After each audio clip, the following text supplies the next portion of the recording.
Hey there, Virgo Sun, Virgo Moon, Virgo Rising. It's Maggie. Welcome to Moonlit Waters. I am really happy you stopped by. We're going to talk about December 20th through the 26th. Lots of interesting energy this week. The sun is going to move into Capricorn. We have that winter solstice. We have the holiday season coming up. But in the middle of all this, we have that dreaded Saturn-Uranus square, which I got to tell you, we've been in that energy all year anyway, so people shouldn't dread it so much. It's always going on. It's been like big background noise, right? So, and then we're going to take a look at the that solstice in a little bit more in depth and pull some cards just on that. I do want to encourage you to check out some of the stuff in my description box below. I have a birth chart calculator, which is very useful. Because if you know your sun sign, that is your soul energy, right? That is your viewpoint on the world. It is your value system. But when I do these weekly readings, a lot of this energy you can really pick up. It's the energy of because it's such a short frame, it's really about your day-to-day activities, and that would be your rising sign. That's your personality. It's how you interact with the world. It's your physical body. It's your appearance, and so your personality. So really knowing what your rising sign is important. So check out the calculator below, and your moon sign is about how you're going to feel, react, and respond to the situations that you encounter. Whoa, this looks good. Okay, and what else did I want to say? Gosh, I've lost track because this is exciting. So let's look at it. You've got move forward. That's Neptune striding along. You have magic. And you have the hottest mermaid. Look at this gentleness. All right, so this gentleness comes from strength. This is knowing that you're strong enough, so being gentle. So strong but gentle. That is definitely what that is saying. And Neptune, striding along, very strong. Time to move forward on something, using your inner strength. This also has that energy kind of like of the hermit, right? The wisdom. He's carrying a torch.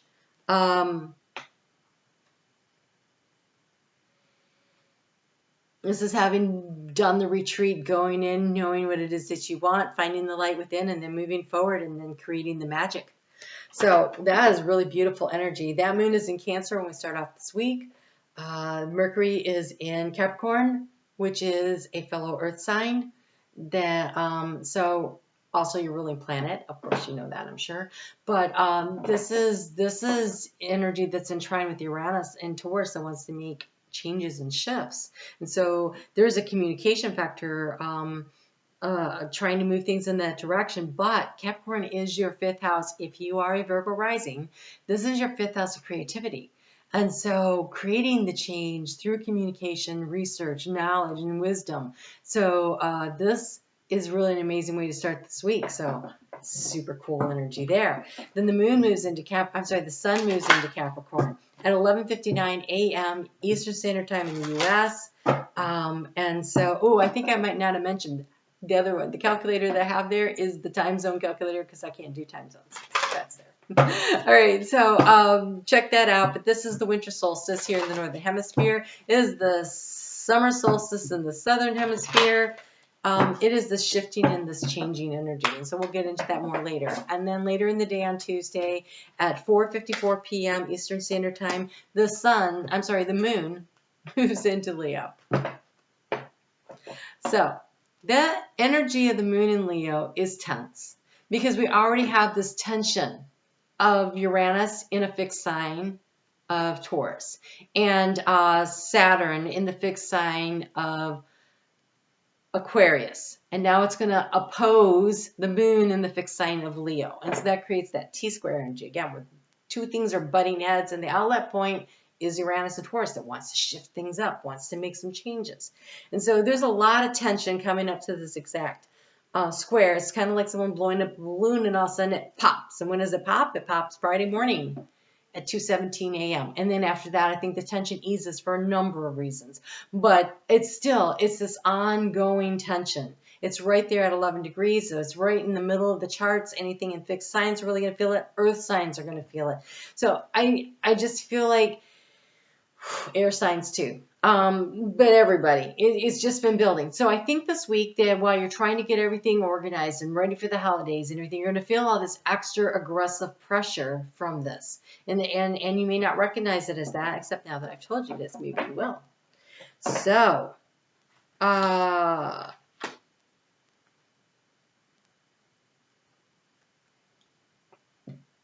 okay, we have Neptune, aka Poseidon. And we have Poseidon showing up here, and it says flow. And there's a nice flow of energy going on to move things forward.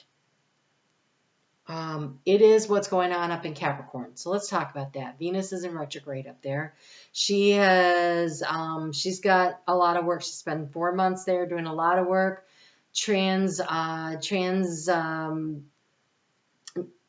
creating a plan, reworking the plan, figuring out how to transmute something, really transform, something that's going on in your life, because Pluto's there, and Pluto and her interact 3 times. And so she retrogrades over him 3 times, passes back and forth. They're having this big, huge conversation. And here you have Hades showing up, Death card, Scorpio, Pluto. So Capricorn, again, if it Virgo's your rising sign, there is some creative project that it's going to be completely reworked, some arena of your life. And we have Hermes, Mercury, this is your ruling planet, right? Up there already in Capricorn having this conversation. In on the whole thing. There is something going on, and it could really involve your relationship sector, because we have Neptune and Poseidon, right? That is Pisces energy. Neptune rules Pisces. That's your 7th house of partnership. It could be that you have a creative project that you're working on with business, where you're trying to create something. The magic happens when you communicate with somebody what it is that you want to transform, what it is that you want to create. So being very open and honest with what it is that you want, first with yourself, and then sharing that to some people. There's a need to do this. And sometimes when you're making these kind of big changes in your life, maybe you're looking to literally move. And this is going to be upsetting to certain members of your family, and maybe you all gather for Christmas and you're like, yeah, well, I just want to let you know I took a job. I'm moving out of state. Be gentle in your approach. Understand that not everybody may be excited as you are, but expect their support, because it should be there. That's a safe, healthy boundary. So there's some magic afoot for you. There is something very creative happening here. And it's going to take a little bit of time, and it's going to require some effort, but it's happening. It's really beautiful energy. The moon moves into your sign of Virgo at 3:24 a.m., so like an hour after this exact popping of energy. And when that happens, it does ease the tension, because now it's in flow. It's in that flow energy with all the planets in Capricorn and with Uranus, and it really does help to ease the tension a lot. So I think that you really get to enjoy the holiday weekend if you just kind of work through the energy and not worry so much about, is everything perfect? Things don't need to be perfect. You need to be in flow. You need to allow things to happen. You need to communicate and ask if you need help. You got to be willing to let some things go. If it's just like, oh my God, I can't get everything done. Okay, how important is that particular whatever, right? So be willing to let some things go if you need to.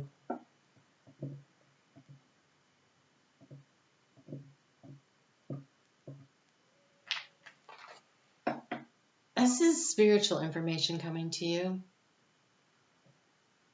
The magic. The veils are parting. You have the willow. By being in touch with your emotional self, you can completely transform something in your life as if by magic.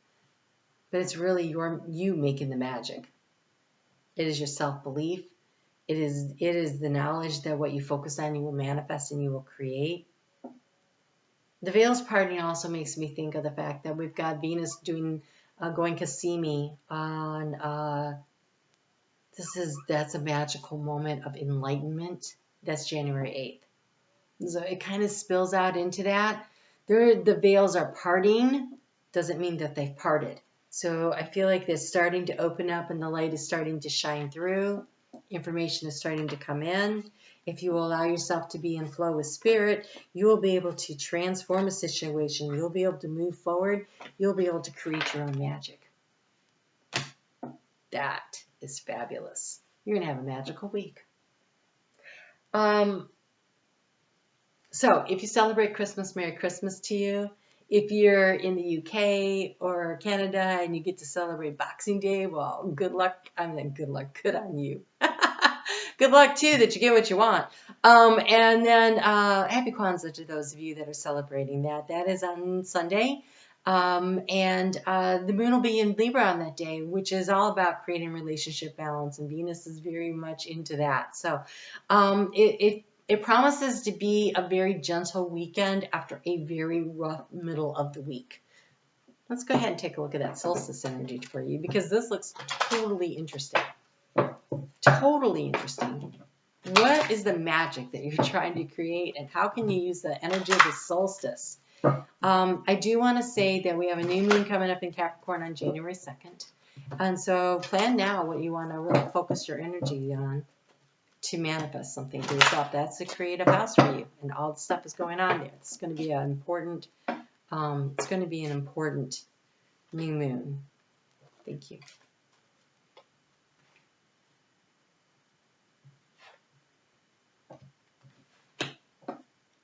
So I have the Elder. I'm going to have to get into the book. I'm using the Celtic tree.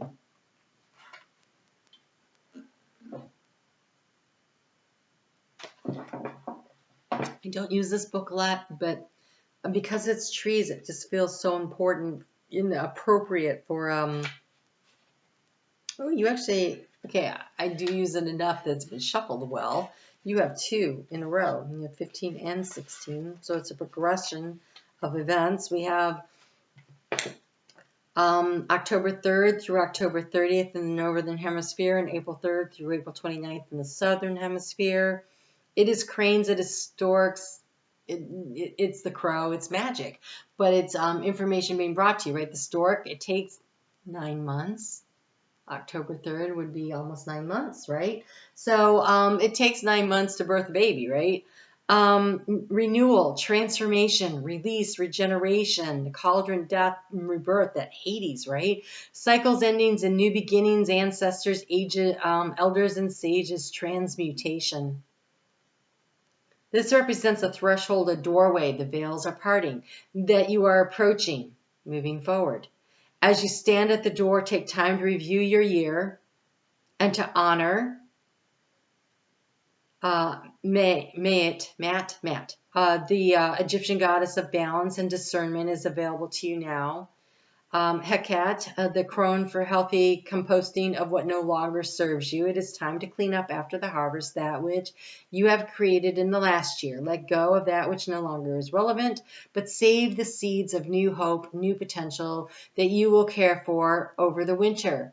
Those are the seeds you're going to plant with that new moon in Capricorn. It is time to seek knowledge of ancient and indigenous ways to reconnect with your ancestry. The veils between the worlds is thin. Holy crap. Now, which makes this a time to communicate with your ancestors and with others who have passed over. They have much to share. They can infuse you with new life, hope, and magic. God, I love it when these readings come together like this. Seek out your elders for wisdom and guidance. The end is just the beginning, and the beginning is the end. It is time for personal withdrawal, retrospection, and release.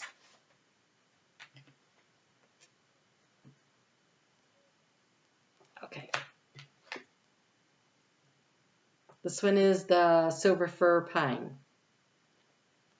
It is the eagle and it is the owl. It is the great mother in her many forms.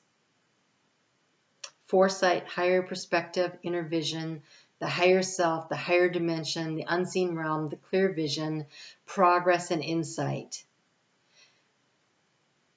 She helps us to see the big picture. We are encouraged to learn from our past mistakes and to make new choices on a higher perspective. She asks us to take the longer view. This tree offers us spiritual infusion of understanding that brings us insight and expanded awareness. Holds the love of the great goddess. She can heal and support us through any situation. The wisdom of the tree encourages us to take the high road and to apply the words and the ways of spirit. This tree is especially helpful as we make resolutions of any kind and speak to the turning of the wheel after the winter solstice. You guys by far have the coolest reading. Every time I'm like, that was cool, this is cool. This one is so in alignment with what is, oh my God. Seriously. I am the stately silver fir or pine.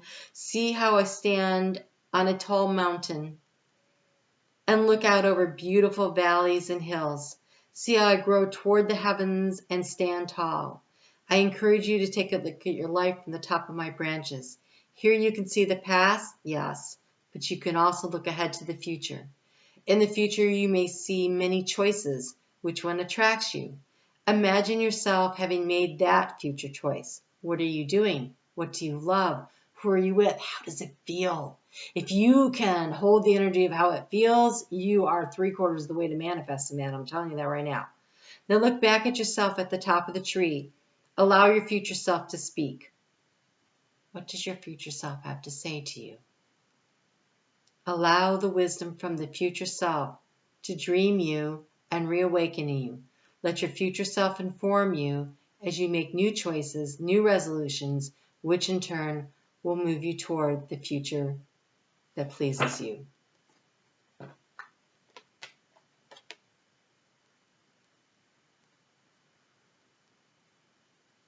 Jupiter is moving into Pisces soon.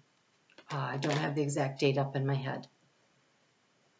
But over the course of the next 6 months, they will come into an exact conjunction, Jupiter and Neptune in Pisces, the two co-rulers in Pisces. I feel like that's where the magic really falls into place for you. Pisces is your 7th house of relationships. There's something very magical afoot for you. What is it that you want? Feel how you'll feel as if you already have it. And then you will. That is magic. That is the magic of the season. All right. Wow. Cool reading, Virgo. You guys have a great week. Talk to you. Oh, I will be back next week for the weeklies, and then I'll do all the January readings the following week. I'm going to be taking the rest of the week off from this platform. I haven't been feeling exactly great. I've been in my 12th house. It always drains my energy. So I'm going to take a little downtime because I'm not going to miss the energy of that really powerful new moon coming up in Capricorn. So I will see you guys soon. You take care.